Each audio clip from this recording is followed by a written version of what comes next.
Imagine you are at a glamorous Victorian ball in the 1860s. The music is playing. The chandeliers are sparkling. An elegant woman walks into the room wearing a massive, breathtakingly beautiful dress. The color is a brilliant, glowing emerald green, the most fashionable color in the world. Men line up to dance with her, but as the night goes on and she sweats, the fabric of her dress rubs against her skin.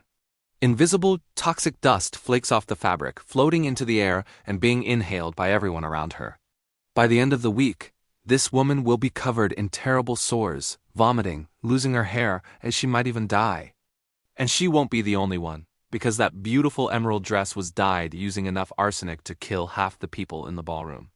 Welcome to the terrifying history of Paris green, the killer fashion of the Victorian era. To understand this toxic obsession, we have to go back to 1775, when a Swedish chemist named Carl Wilhelm Scheele invented a brand new synthetic pigment. It was a vibrant, stunning shade of green that didn't fade in the sunlight, and the Victorians went absolutely crazy for it. Before this, green dyes were dull and washed out quickly, but suddenly, everybody who was anybody had to have this electric color. Women wore towering green dresses, men wore green waistcoats, and it became the ultimate symbol of wealth and high society. But the brilliant chemist who invented it failed to mention one tiny detail. The main ingredient was copper arsenite, or pure, unadulterated arsenic, one of the most deadly poisons known to man. It didn't take long for doctors to notice something was wrong. As wealthy women wearing these dresses began suffering from chronic headaches, nausea, and terrifying skin ulcers. A single ball gown could contain up to 900 grains of arsenic, while it only takes about 4 or 5 grains to kill a full-grown adult. When these women danced, the heat and sweat of their bodies caused the arsenic dye to seep directly into their open pores. But it wasn't just the women wearing the dresses who suffered. Gentlemen who danced with them inhaled the toxic dust they left behind, becoming violently ill just from standing nearby. Fashion was literally acting as a biological weapon. While the rich suffered from rashes, the real horror fell upon the working class. Thousands of poor young women worked in crowded, poorly ventilated factories, mixing the toxic green powder by hand. To dye the fabric and create fake floral hairpieces, breathing in clouds of arsenic dust for 12 hours a day.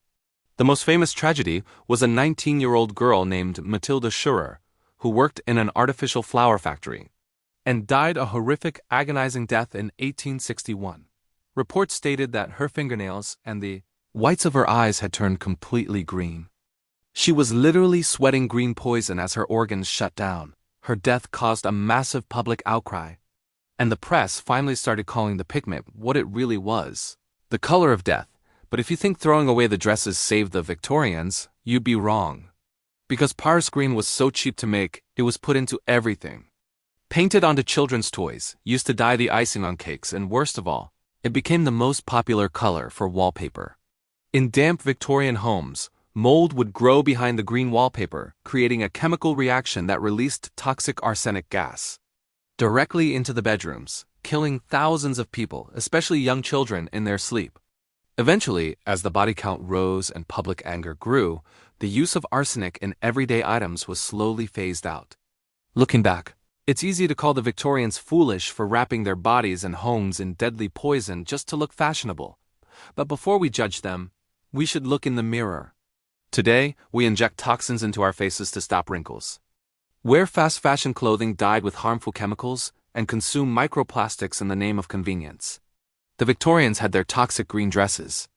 We just found different, quieter ways to poison ourselves in the name of beauty.